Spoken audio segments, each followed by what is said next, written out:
Hello बच्चों, स्वागत है आप सभी लोगों का आपके अपने इस YouTube channel new life chemistry classes में। जैसा कि पिछले वीडियो में आपको मैंने बताया हुआ था लवण के वर्गीकरण के बारे में ना, सुना था सभी ने। लवण का जो वर्गीकरण था जिसमें आपने 6 रूपों में बताया हुआ था।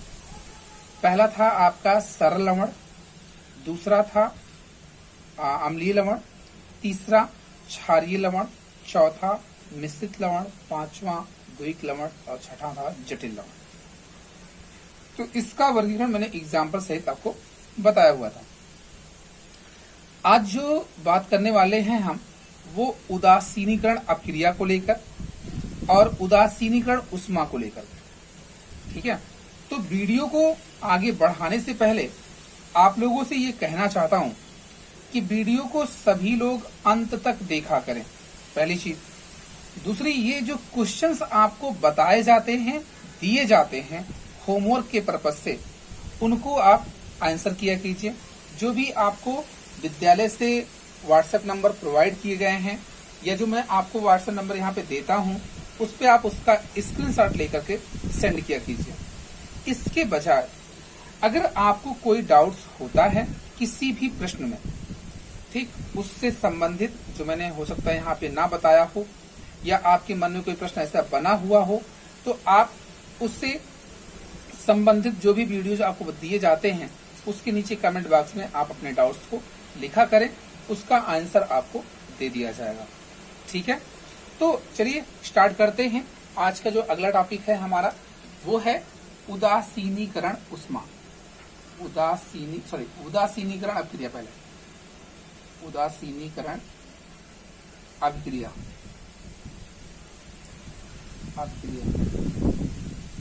इसको आप न्यूट्रलाइजेशन रिएक्शन कहते हैं, ठीक। बहुत ही इजी ये है, सुनिएगा। देखिए, उदासीनीकरण आप जान ही गए हैं। उदासीनीकरण कब होता है? जैसे अम्ल हो गया, क्षार हो गए, मिला दिया तो उदासीन हो जाए, ठीक, किसी का प्रभाव ना रहे।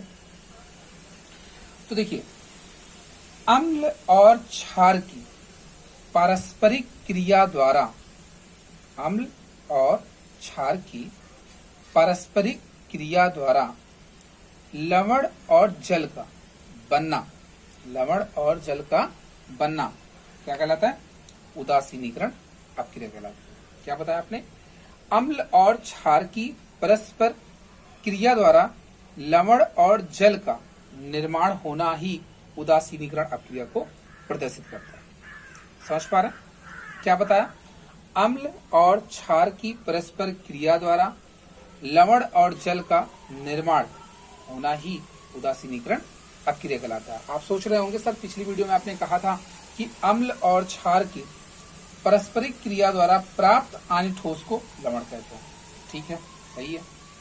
यहां मैं क्या कह रहा हूं, लवण के साथ साथ जल भी बनता है। अब वहां जरूरी नहीं था कि लवण के साथ जल भी बने, बन भी सकता है, नहीं भी। एग्जाम्पल मैंने आपको दिखाया था, NH3 प्लस HCl मिल गया क्या? NH4Cl। तो एक उदासीनीकरण अपक्रिया में जल का होना भी अनिवार्य है अधिकांश केसेस में, ठीक। चलिए से देखिए, हमने ले लिया HCl, ठीक, और दूसरा ले लिया KOH। ये अम्ल है, ये क्षार है, ये क्रिया किए तो KCl और H2O बन गया, समझ रहे ना?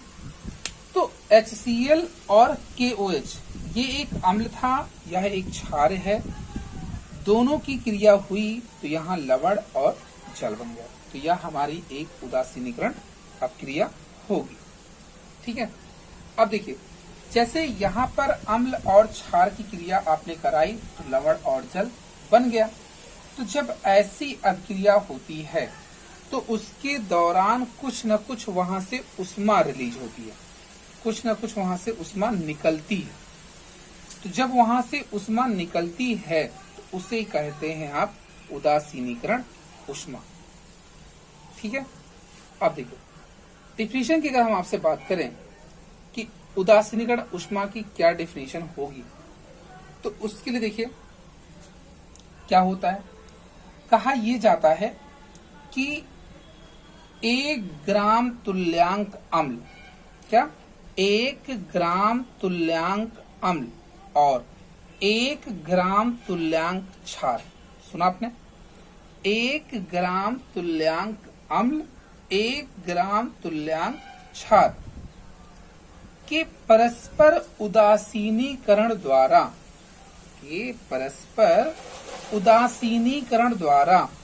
उत्पन्न ऊष्मा को उदासीनीकरण ऊष्मा कहते हैं। सुन रहे हैं आप, फिर से सुनिए क्या कहा, 1 ग्राम तुल्यांक अम्ल 1 ग्राम तुल्यांक क्षार की परस्पर उदासीनीकरण द्वारा उत्पन्न ऊष्मा को क्या कहते हैं आप, उदासीनीकरण ऊष्मा कहते हैं। ठीक है। दूसरी चीज, दूसरी आपकी आती है कि उदासीनीकरण ऊष्मा का मान कितना होता है। तो अगर उसमें प्रबल अम्ल और प्रबल क्षार अर्थात प्रबल अम्ल और प्रबल क्षार के उदासीनीकरण ऊष्मा का मान सदैव 13.7 किलो कैलोरी होती है। क्या बताया मैंने, 13.7 किलो कैलोरी होती है।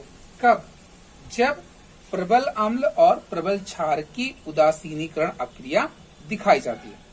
अब आपके मन में एक प्रश्न ये बना कि सपोज करिए सर इसमें एक प्रबल हो जाए दूसरा दुर्बल हो जाए, ठीक है, या दोनों के दोनों दुर्बल हो जाए। ऐसी स्थिति में जो उसके उदासीनीकरण ऊष्मा का मान होगा वह सदैव 13.7 किलो कैलोरी से कम होगा, 13.7 किलो कैलोरी से कम होगा। अब कुछ लोग ये सोच रहे होंगे कि 13.7 किलो कैलोरी से कितना कम होगा। तो भाई वो निर्भर करता है कि आपने यहाँ पे अम्ल कैसा लिया है, दुर्बल अम्ल लिया है, यहाँ क्षार कैसा लिया है, दुर्बल क्षार लिया है या प्रबल क्षार लिया है। हो सकता है प्रबल क्षार लिया हो दुर्बल अम्ल, या प्रबल अम्ल लिया हो दुर्बल क्षार लिया हो, दोनों के दोनों दुर्बल ले लिए हो ना, स्थिति तो ऐसी बन सकती है। तो इसके आधार पर वो एक एक्सपेरिमेंटल वैल्यू होती है। आपसे अगर क्वेश्चन ऐसे पूछे जाएंगे तो वहां आंसर किया जाएगा 13.7 से अधिक, 13.7 से कम, या 13.7 ही, या सभी, या कोई नहीं, ऐसे आंसर्स आपको मिलेंगे वहां पे।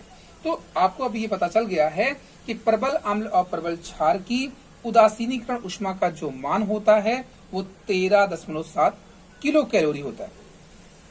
और अगर इसमें से कोई भी दुर्बल हुआ, तो उसके उदासीनीकरण ऊष्मा का मान सदैव 13.7 किलो कैलोरी से कम होगा। ठीक है ना, ये बातें दिमाग में अच्छे से फिट हो रही हैं। हाँ, कंफ्यूजन तो नहीं हो रहा कहीं पे किसी को। चलिए, हाँ, कुछ क्वेश्चंस आपके मन में बन रहे हैं कि ये प्रबल और दुर्बल का है ना, प्रबल अम्ल और दुर्बल क्षार, या प्रबल अम्ल दुर्बल अम्ल क्या है। तो देखिए, ऐसे अम्ल जिनका वियोजन, जिनका आयनन पूर्ण रूप से हो जाता है, पूर्ण रूप से होने की 100% आयनित हो जाए, ऐसे अम्ल या क्षार जो भी हो, ऐसे अम्ल या ऐसे क्षार जिनका प्रबल रूप से आयनन हो जाता, पूर्ण रूप से आयनित हो जाते हैं, जो पूर्ण रूप से आयनित हो जाते हैं उसे आप कहते हैं प्रबल। अगर वो अम्ल है तो प्रबल अम्ल कहलाएगा, और अगर वो दुर्बल प्रबल क्षार है, मीन्स अगर वो क्षार है तो उसे प्रबल क्षार कहलाएगा। क्लियर है बात यहाँ तक। चलिए, दूसरा दुर्बल की बात करते हैं। तो इसी का अपोजिट बता दीजिए आप। दुर्बल का मतलब क्या हुआ कि ऐसे अम्ल या क्षार जिनका आयनन पूर्ण रूप से नहीं होता है, ऐसे अम्ल या क्षार जिनका आयनन पूर्ण रूप से नहीं होता है उसे आप दुर्बल अम्ल या दुर्बल क्षार कहते हैं, उसे आप दुर्बल अम्ल या दुर्बल क्षार कहते हैं। ठीक है ना। तो चलिए, उदासीनीकरण अक्रिया और उदासीनीकरण ऊष्मा और प्रबल अम्ल और दुर्बल अम्ल आपको समझ में आए होंगे। बोलिए हाँ या ना। बातें यहाँ तक सबको समझ में आ रही हैं अच्छे से, कोई कंफ्यूजन किसी को नहीं हो रहा ना। उदासीनीकरण अक्रिया समझ में आई, उदासीनीकरण ऊष्मा समझ में आई। ठीक है यहाँ तक। फिर इसके बाद आपको मैंने बताया कि प्रबल अम्ल और दुर्बल अम्ल क्या होते हैं, प्रबल क्षार और दुर्बल क्षार क्या होते हैं। हाँ, अगला जो ये माइंड में क्वेश्चन बनता है सबके कि सर हम पहचान कैसे करेंगे। वैसे तो इसका कोई विशेष वो नहीं है, लेकिन अगर ऐसी स्थिति आ जाती है प्रबल अम्ल के केस में, मैक्सिमम जो आपको देखने को मिलते हैं उनमें सबसे पहला एग्जाम्पल H2SO4 का आप लीजिए, दूसरा HCl का, HNO3 का, HI का, ठीक है। ये आपके प्रबल अम्ल की श्रेणी में रखे जाते हैं, ठीक है ना। अब प्रबल क्षार में अगर हम चले आए तो जितने भी क्षारीय धातु हैं और क्षारीय मृदा धातु हैं, जितने भी क्षारीय धातु हैं और क्षारीय मृदा धातु हैं, उनके हाइड्रोक्साइड ही प्रबल क्षार कहलाते हैं। देखिए, क्षारीय धातु शायद बताया होगा आपको कभी, क्षारीय धातु और क्षारीय मृदा धातु,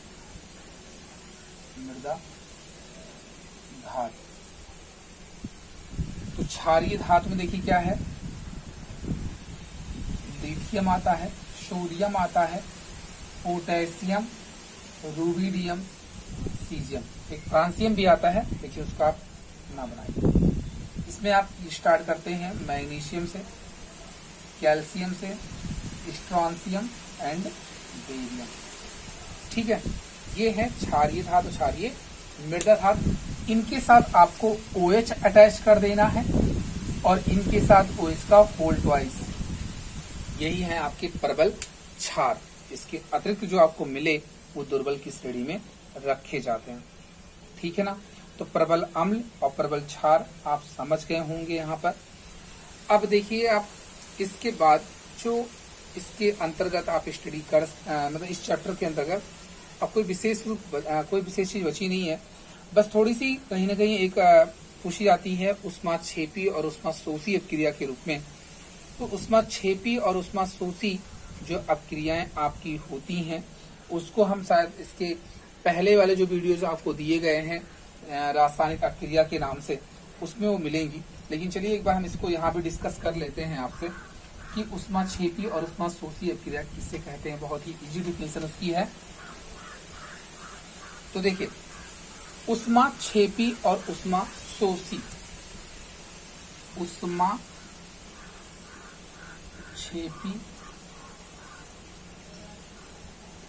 और ऊष्माशोषी,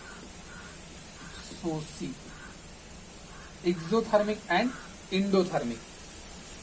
ऊष्माक्षेपी अभिक्रिया, ऊष्माक्षेपी का अर्थ होता है कि ऐसी रासायनिक अभिक्रिया जिसमें ऊष्मा का उत्सर्जन होता है, जिसमें ऊष्मा का क्या हो, उत्सर्जन होता है, उसे ऊष्माक्षेपी अभिक्रिया कहते हैं। समझ रहे हैं आप? ऐसी अभिक्रिया जिसमें ऊष्मा का उत्सर्जन होता है ऊष्माक्षेपी अभिक्रिया कहलाता है, और ऐसी क्रिया जिसमें ऊष्मा का अवशोषण होता है, जिसमें ऊष्मा का क्या होता है, अवशोषण होता है, उसे आप ऊष्माशोषी अभिक्रिया कहते हैं। समझ में आ रही है ना सबको? क्या कहा आपने? ऐसी अभिक्रिया जिसमें ऊष्मा का उत्सर्जन होता है, जिसमें ऊष्मा का उत्सर्जन होगा वो ऊष्माक्षेपी अभिक्रिया कहलाएगा, जिसमें ऊष्मा का अवशोषण होगा वो ऊष्माशोषी अभिक्रिया कहलाएगी। आइए चेक करते हैं यहाँ पे। जैसे हमने एक दहन अभिक्रिया लिखी C+O2 गिव्स आउट CO2 और प्लस यहाँ पे लगा दिया E।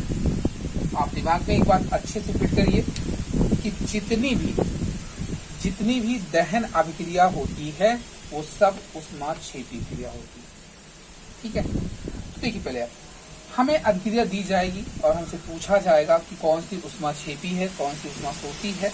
ऐसी क्रियाएं अगर आपसे पूछी जा रही हैं तो ऐसे केस में आपको आंसर क्या करना है, ध्यान दीजिए। ये उत्पाद होता है, उत्पाद की तरफ यदि क्या होता है कि इधर ऊष्मा का उल्लेख किया गया है, ऊष्मा लिखी गई है यहाँ पर, तो आप ये समझेंगे कि अभिक्रिया ऊष्माक्षेपी है। समझ रहे हैं? कभी कभी क्या होता है कि यहाँ पर प्लस ना लिख करके डेल्टा एच के रूप में कुछ मान दे देता है, वो भी निगेटिव साइन में। अगर डेल्टा एच का मान दी गई अभिक्रिया के लिए निगेटिव है, कैसा है, निगेटिव है, तो आप ये कहेंगे कि अभिक्रिया ऊष्माक्षेपी है। अगर वो डेल्टा एच ना दे करके क्यू देता है तो ये पॉजिटिव देगी वैल्यू। कैसी देगी, पॉजिटिव वैल्यू देगी। और जब ये पॉजिटिव वैल्यू देगा तब भी आप क्या समझेंगे, ऊष्माक्षेपी समझेंगे। ठीक है ना, समझ पा रहे हैं आप। मैंने क्या कहा कि कोई रासायनिक अभिक्रिया अगर आपको दी गई है और उस अभिक्रिया में उत्पाद की तरफ प्लस के रूप में हीट लिखा होगा, या डेल्टा एच का मान निगेटिव में दिया होगा, या क्यू का मान पॉजिटिव में दिया गया होगा, तो ऐसी स्थिति में आप अभिक्रिया क्या समझेंगे, ऊष्माक्षेपी। और अदरवाइज अगर ये वैल्यू इसकी अपोजिट हो जाए, मीन्स अगर ये निगेटिव हो जाए, ये यहाँ पर पॉजिटिव हो जाए, ये भी आपका निगेटिव हो जाए, तो ऐसे केस में आप कहेंगे कि दी गई अभिक्रिया ऊष्माशोषी होगी। ठीक है ना, समझ रहे हैं सब लोग ऊष्माक्षेपी और ऊष्माशोषी अभिक्रिया को। तो मेरी समझ से आपकी जो अम्ल और क्षार वाला ये जितना लेक्चर था वो ओवर हो चुका है। मतलब अम्ल, क्षार और लवण की जो अभिक्रियाएं थी वो यहाँ पे अब समाप्त हो गई हैं। अब इसमें कुछ न्यूमेरिकल पोर्शंस हैं, कुछ इस पर बेस्ड क्वेश्चंस हैं, वो आप लोगों को ये बताना है ढूंढ करके कौन कौन से क्वेश्चन आपको नहीं आ रहे हैं। हम इसके संबंधित जो चैप्टर्स में क्वेश्चंस मिलेंगे वो मैं आपको अगले वीडियो में हो सकता है तो सॉल्व करवाऊं, या इसके बीच में कुछ और टॉपिक्स अगर रिमेन्स होंगी, कुछ तेज बची होंगी, तो उसको भी हम उसमें शामिल करेंगे। बाकी आपके लिए एक होमवर्क यही है कि आप इस चैप्टर में देखिए कि कौन कौन से ऐसे टॉपिक हैं जो आपको पढ़ाए नहीं गए, या हमने आपको पढ़ाए हैं आपको समझ में नहीं आए। ऐसी कुछ अगर दिक्कतें होती हैं तो आप बताएं, और उससे संबंधित जो भी क्वेश्चंस रहे उसका। ठीक है ना, तो आज के लिए इस वीडियो में इतना ही रखते हैं, और आप लोगों से ये कहते हैं कि वीडियो को अधिक से अधिक लाइक किया कीजिए। साथ ही साथ आप अपने जितने भी व्हाट्सएप, फेसबुक या जो भी स्टडी रिलेटेड ग्रुप हों उनमें इनको शेयर किया कीजिए, साथ साथ इनको से सब्सक्राइब भी करवाया कीजिए। तो मिलते हैं आपसे अगले वीडियो में।